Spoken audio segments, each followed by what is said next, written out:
Welcome to the Female CEO podcast, hosted by Sephton. You may know her name, but do you know her story? This podcast takes you behind the titles and into the moments that shape some of today's most inspiring women. We explore the paths they've taken, the businesses they've built, and how they've created success on their own terms. Created by the Female CEO Create, Evolve, Overcome, these are honest, human conversations, rooted in real experience. Let the journey begin. Welcome to the Female CEO podcast. Today we have LeNae Goolsby. LeNae is an entrepreneur. She's also a best-selling author, an award-winning podcast host as well. So maybe I might feel a little bit intimidated and threatened, but we'll see. And as the Chief Operating Officer of Infinite Health Integrative Medicine Center, she works with healthcare practices across the country to improve operations, increase efficiency, and create sustainable growth strategies.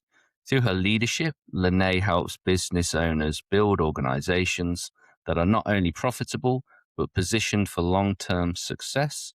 Passionate about innovation, leadership, and empowering others to think bigger, LeNae brings a unique perspective on what it takes to scale a business while staying aligned with her values and vision. LeNae, welcome to the Female CEO podcast. It's great to see you again. Thank you so much, Mark. Really appreciate it. Well, it's been a little while since we had the pleasure of sitting down with each other and having a beautiful conversation. How have you been? Just rocking and rolling, pivoting, working, trying not to work, all the things. Oh, I know that balance, of giving and then resting. When it comes to the rock and the roll, do you feel like you're more rock or more roll? I have a productivity problem. I don't know if it's my age, how I grew up, but I have to be working on something always. So I guess that puts me in the more rock. Like I have to literally make myself not work and not feel guilty about not doing something. It's interesting this because I'm always curious, and it's just a question, so I don't want to poke the bear, so to speak, LeNae. But you find that when people always need to be doing something, that they're kind of not dealing with this little niggle that's kind of maybe, been a bit of a nemesis or a bit of a challenge for you. And we all have that, I think, within us. So now's your chance to really own this. Oh, I don't have any monkeys on my back. Monkeys on my back don't stay there very long because I have to, if it's in the air, it's got to get handled. It'll drive me nuts. So procrastination isn't really a problem of mine. It's just feeling like I'm creating or being productive. And I'm sure there's some sort of childhood trauma that had spawned that. Yeah, I get that. It's interesting, isn't it, though? Because I would also say for myself that my sweet spot when I'm in my highest self, it's always when I'm progressing, either personally or professionally. I love momentum. I love to create, and it sounds like you're very similar that way. But I also really value freedom, and I really value just having the chance to choose. And it's Yes. kind of interesting being able to navigate that space, isn't it? Yes. I'm really good at what I do for the practice, for Infinite Health and for the other practices that I have. But it's not what I love. I love writing, creative art, recently got into songwriting. So more of the creative aspects. So, you know, i- if if I don't have work related projects to focus on, then I choose to spend my time in those aspects where I'm working on a book or I'm working on a blog or, a song lyric or whatever it may be. And so it is nice to have the freedom, as you say, to kind of go back and forth between those things because they require different parts of the brain, right? One is very analytical and get the numbers down and what are the systems and the processes, and the other one's just kind of free flow. Let's see where the inspiration goes. Mm. And with because I didn't know about the singing songwriting. Is Well, this that is a hobby I just picked up in the last couple of weeks. I mean, when I was a What? kid, I when I was a kid, I wanted to grow up and be a country music songwriter. Didn't really care about singing, although I sang in church and whatnot. My uncle was an RCA staff writer at the time in the 80s, and he was very successful, and some of his songs charted in the country music scene. Um, and I remember telling him that that's what I wanted to do, but I think RCA burned him. I think he was bitter at the time, so I got discouraged, and then, life got in the way, so that never happened, so it's been kind of fun to reopen that door from back then. Mm, that's lovely. I mean, I love to sing, um, and it's great, isn't it, to be able to have areas of our life where we can kind of tap into that creative. Because you even said that, like at the very start, that it's when you're creative and expressive. You're obviously very artistic, so this is just another form of being true to yourself, right? And making sure that your vibration is a high level. Exactly. And it's become easier now with, the AI tools that are available have kind of opened doors. I know for myself, I don't have the time or the energy or the wherewithal to go find studio to record in or musicians to engage in. And so it's really cool to see a personal project come into fruition without having to do all the real work that all the artists that really do. Mm. So that's been cool. Hmm. Now, you've built an incredible career around helping businesses operate more effectively and grow sustainably. With your background holding a Juris Doctor degree, what first maybe inspired your journey into leadership, operations, and entrepreneurship? Well, I came into my role at Infinite Health by default. My Trip was a medical oncologist. Trip, my husband, was a medical oncologist when we got married, and his stepfather was managing his practice. And when we got married, the stepfather was like, "Oh, here you go, LeNae. I'm out of here." And so, for 2 years, I was like, I'm new, I'm sorry, I'm new, I don't know that, I'm new," while I was learning how to manage this practice. And then I did that for a few years before law school, went to law school. Once I figured it out, once I knew how to do it, it wasn't fun anymore. So then I wanted to go to law school, but I got out of law school thinking I'd go into practice, but, things had happened in his practice that necessitated my re-involvement. So um, that's what I'd been doing. And then transitioning, it was really the transition out of oncology and into the integrative and regenerative medicine space that, uh, prompted my education. Now I'm getting re-educated. So I joined a Duke University Medicine Center had an integrative leadership program. And so through that, that's kind of where I honed those skills. And then through writing for magazines and publishing and just having the experience and a perspective that I see missing, just really kind of drove that. And, you're a leader. If you run a business and you're leading yourself if you have no employees. You're leading others if you have employees. And then you're leading clients if you service anybody, right? So, uh, anybody at any time, you're in a position of influence just by your sphere of circle of friends. And then you're in a leadership position. So the question is, are you going to step up to the plate? Yeah, very true. I find it fascinating the journey we all go on, depending on the opportunities that come our way, or the family we're born into.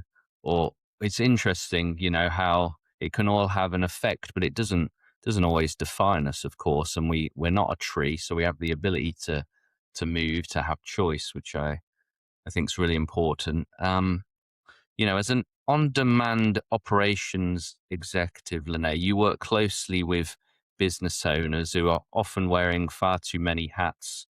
What are some of the most common bottlenecks that you are seeing when you look at a business that may be holding them back from real true growth because there is almost too much going on? Yeah, I mean, I really enjoy working with private practice owners like Trip. They're very good at what they were trained to do, helping others, healing others. Um, a lot of times, those professions, they don't really set you up for business success. So you have this heart to help people, but you don't really have the systems and the operations in place to make that happen as efficiently and as productive as you could. So I see a lot of waste, inefficiencies, just financially, as well as productivity, staff related issues, maybe no protocols and policies, no real guidance in small teams. There are a lot of moving parts. So it really, and I know for Trip, if you're in a small local rural area, you're pulling talent that maybe doesn't have the education or the exposure to the goal that you have as a practice owner. So educating and team building and inspiring the staff is also important. But again, when you're the solo practitioner and your heart and your focus is on the patient, those other things can frequently get dropped behind. Hmm. Is it hard working with your husband, and would you recommend it for other couples? Do you feel like it adds to your relationship, or do you think it's another thing that's maybe a little challenging? Because I think sometimes we just need a break from each other, right? Well, we're pretty codependent. We've been together since 1998. Didn't get married until 2003. And like I said, from the point of the wedding on, I was involved. Early on, it was difficult because I was really struggling with my role in my place and feeling maybe constrained and stuck sometimes. It really wasn't until I leaned in and understood what my role is versus his role and having that mutual respect. I mean, there's really no crossover. Also, he learned a happy wife means saying yes, ma'am. So I have free reign, you know. There's no arguments to be had. He's just like, yes, ma'am. So now it's just kind of old hat. Now would I recommend it for everybody? No, not at all. I mean, I think it takes well, respect is probably the one thing that you have to have, and really trusting the other's judgment and decisions and being on the same page.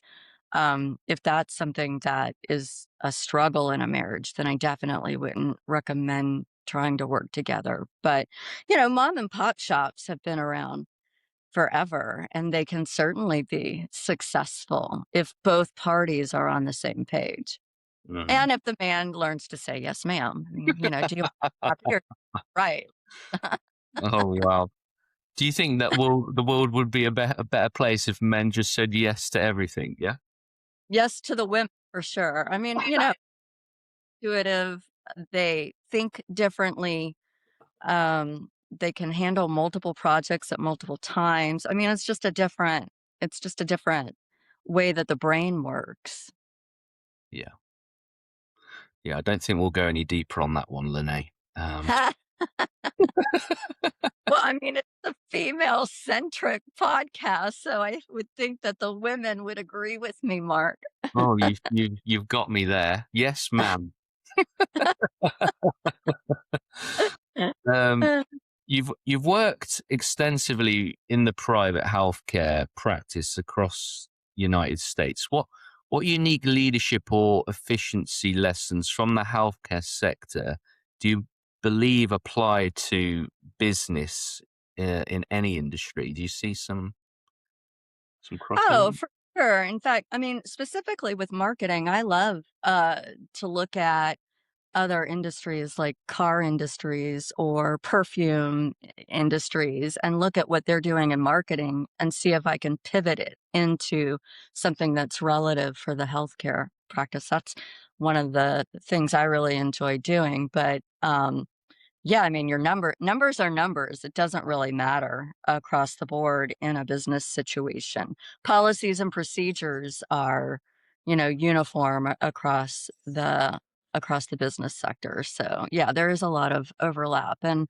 a lot of opportunity to look at, maybe look at what Starbucks are doing or what the Ritz-Carlton is doing and see if you can flip it and pivot it and make it relevant to your own business. Yeah, because I find it interesting. My background was hospitality, and one thing that I feel like I really developed was to be able to see what somebody needed even before they knew what they needed by observation, and that's why I'm meticulous with details, very observant, very analytical. Like, so for me, it's like, and obviously hospitality is very much a service industry, which I think's really helped me when it's become down to like listening and really hearing and being attentive. Is there anything in your industry that you've really seen that's similar to that? Oh, absolutely. I mean, especially, if your front desk, for example, if your front desk is answering lead calls and they're too busy pitching and talking about everything that the practice does and not listening, I mean, you can compromise your opportunity there.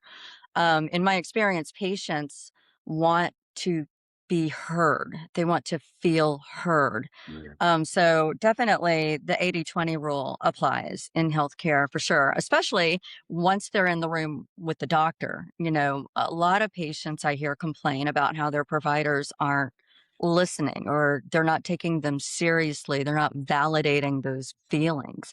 I think that's definitely something that can be improved upon in the healthcare sector.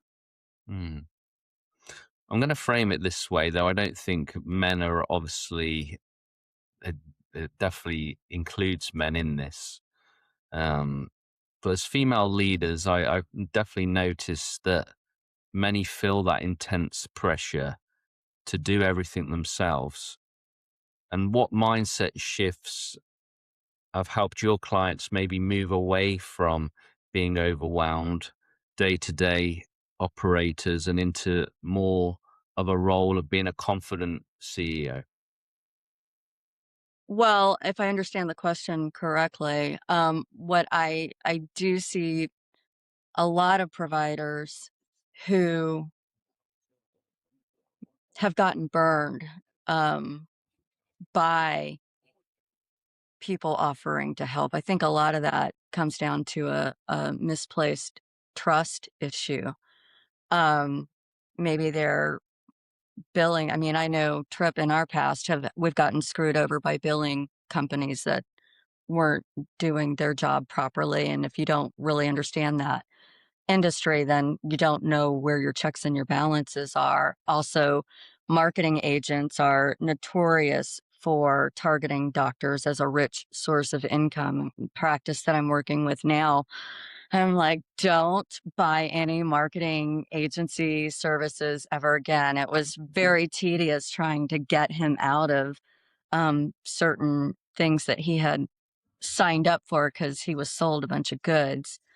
Um, so, you know, trying to, not trying to, but really walking into a practice and having them trust you so that you can go in and make those decisions. I think most providers would love the help. It's just they've been screwed over so many times by piranha like tactics that it's once bitten, twice shy kind of scenarios.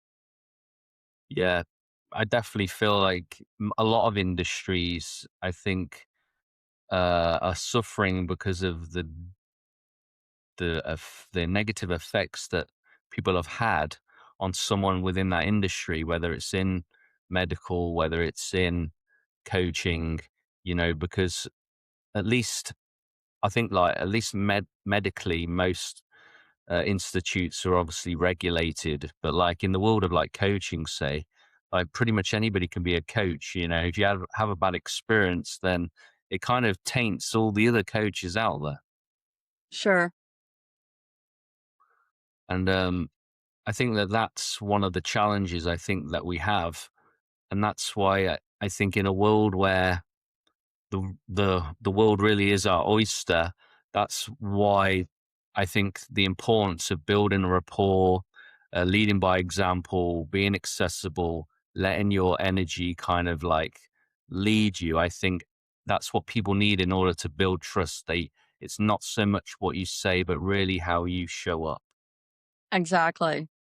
Um, yes, and also cultivating, discernment on the part of the buyer beware, really checking and investigating and doing due diligence and tuning into your own intuition about someone that's approaching you to be a service provider for you in your practice. Yeah. Now, you've achieved a lot of success as an entrepreneur, an author, a podcast host, and executive leader. How do you personally navigate balancing those multiple major roles while staying fiercely focused on your bigger vision? Well, I'm not sure I do it well. Um, I seem to have had adult onset ADHD, so having multiple projects really helps me not get bored fast. So I do keep the plates full and spinning at all time. Um, I don't know. I have support from my husband and my children. I think that's really important. Again, with the freedom, I have the luxury of picking and choosing where my attention flows.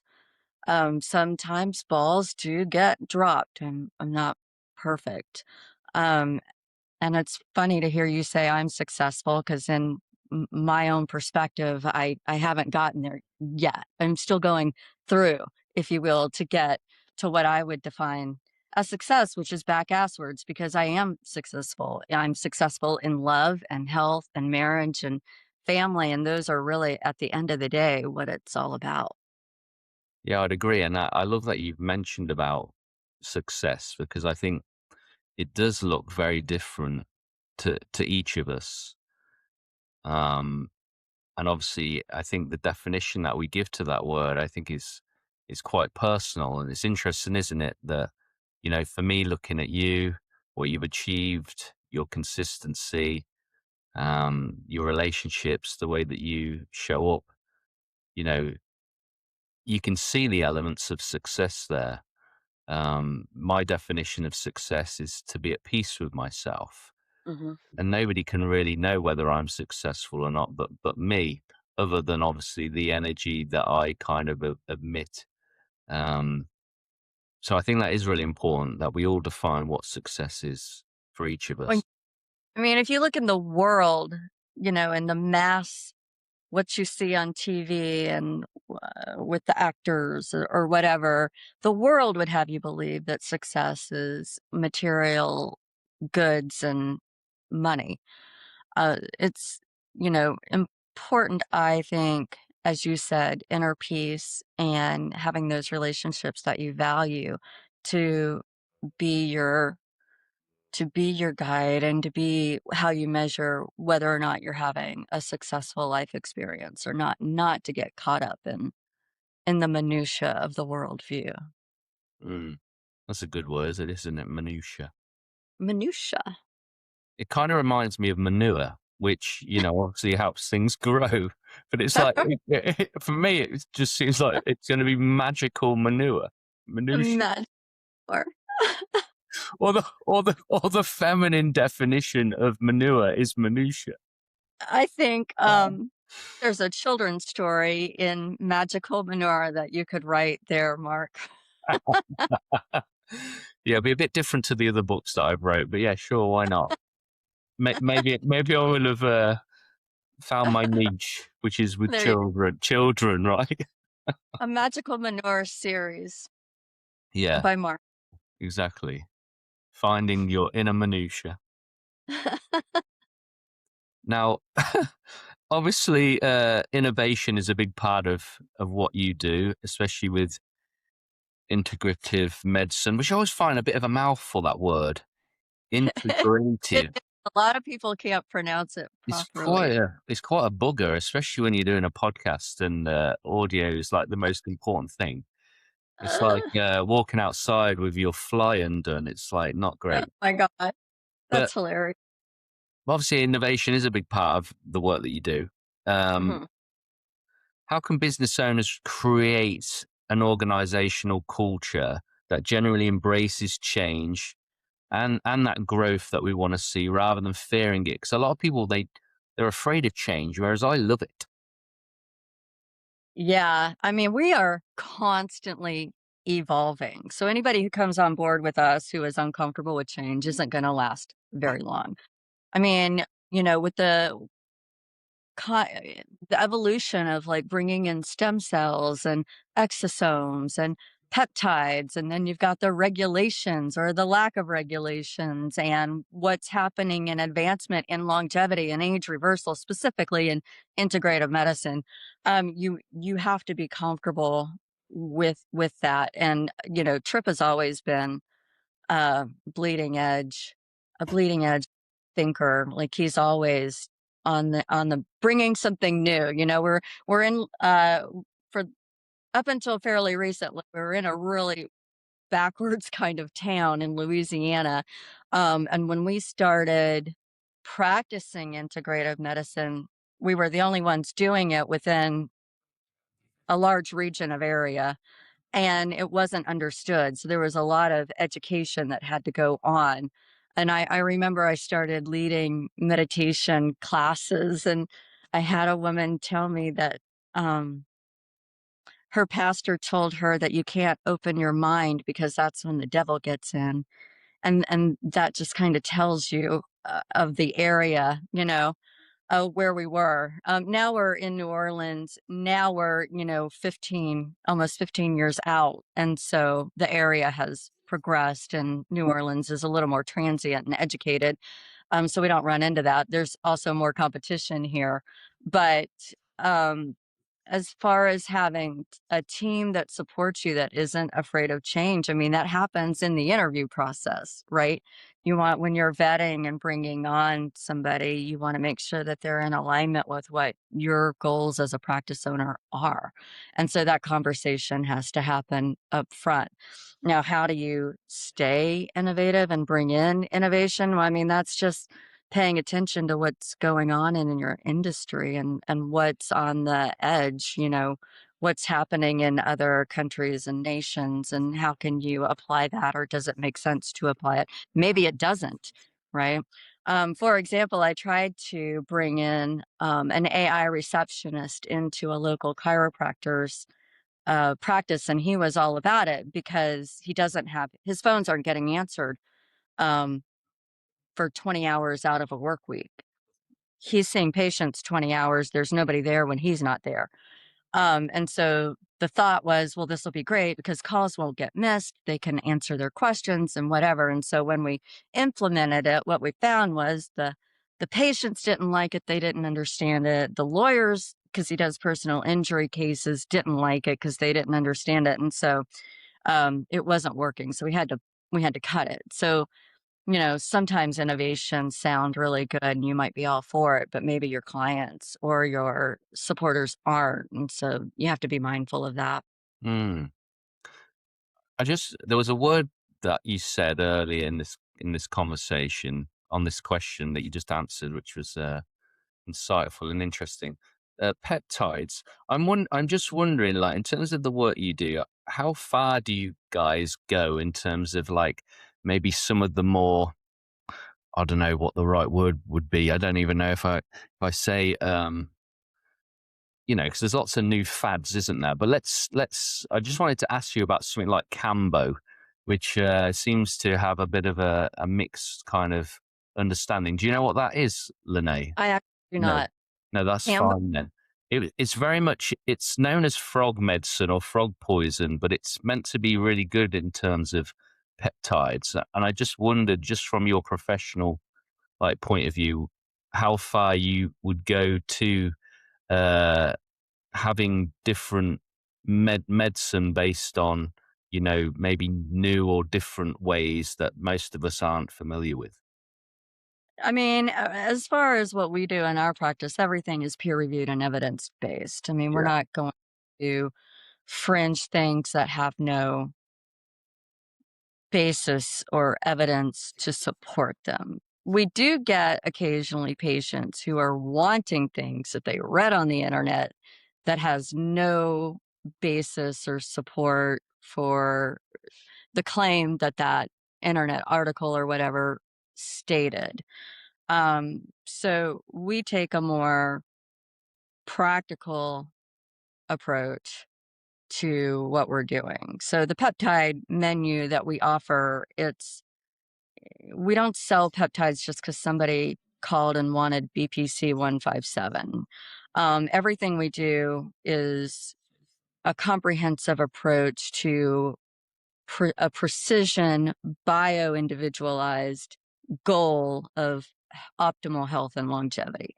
So, for example, if we do your labs and we're looking at your current physiology and we take into consideration what your goal is, if BPC 157 doesn't make sense for you where you are, where your goal is, then it's not something that we will give you. It's not, nothing we do is off the cuff. I think a lot of people are reading things and they want quick solutions because they want to eat the Oreos and take a peptide that'll make them skinny.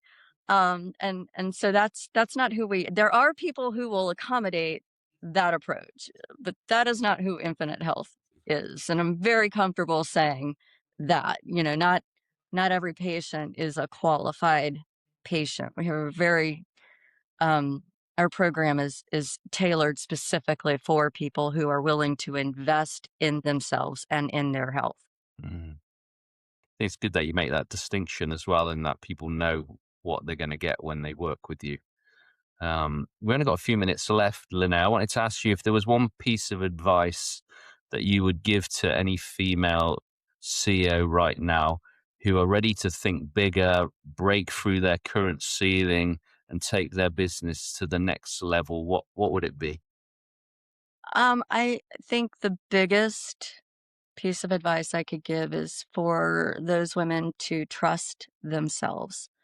Um, I think I know myself, I don't really do this a lot, but historically can second guess yourself, can worry if you're making the right decision versus a wrong decision.